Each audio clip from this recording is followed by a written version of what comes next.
జిల్లా పటాన్ చెరువులో ఓ private school వార్షికోత్సవం రణరంగంగా మారింది. ఈ నెల 27న పటాన్ చెరువులోని వేడుకలకు ముఖ్య అతిథిగా హాజరైన కార్పొరేటర్ మెట్టు కుమార్ యాదవ్ తన అనుచరులతో కలిసి ఒక విద్యార్థి తండ్రిపై దాడికి పాల్పడ్డాడు. సాయంత్రం 4 గంటలకు ప్రారంభం కావాల్సిన పాఠశాల ప్రోగ్రాం రాత్రి 8 గంటలైనా ప్రారంభం కాలేదు. దీంతో విసిగిపోయిన విజేందర్ రెడ్డి అనే వ్యక్తి సమయపాలన గురించి పాఠశాల ప్రిన్సిపల్ను ప్రశ్నించారు.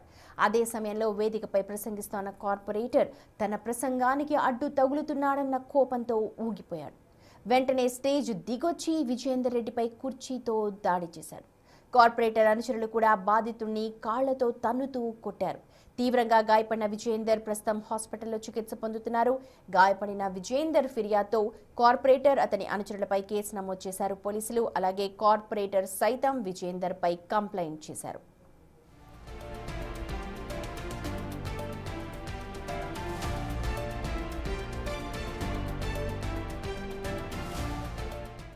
కూడా ఏం జరుగుతుంది?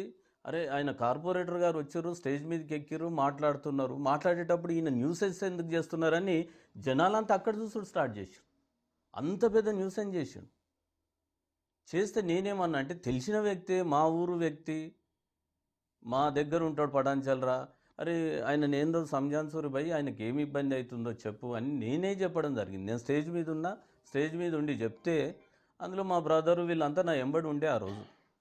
వాళ్ళు పోయి ఎందుకు న్యూసెన్స్ చేస్తున్నావు అంటే తిరిగి అటాక్ మా మీద చేసి, సరే మా మీద చేసినాక కూడా చెల్లో ఎందుకులే ఈ పోనీ వదిలేసి మేము వస్తే మా మీద పోయి కేసు పెట్టడం కూడా జరిగింది.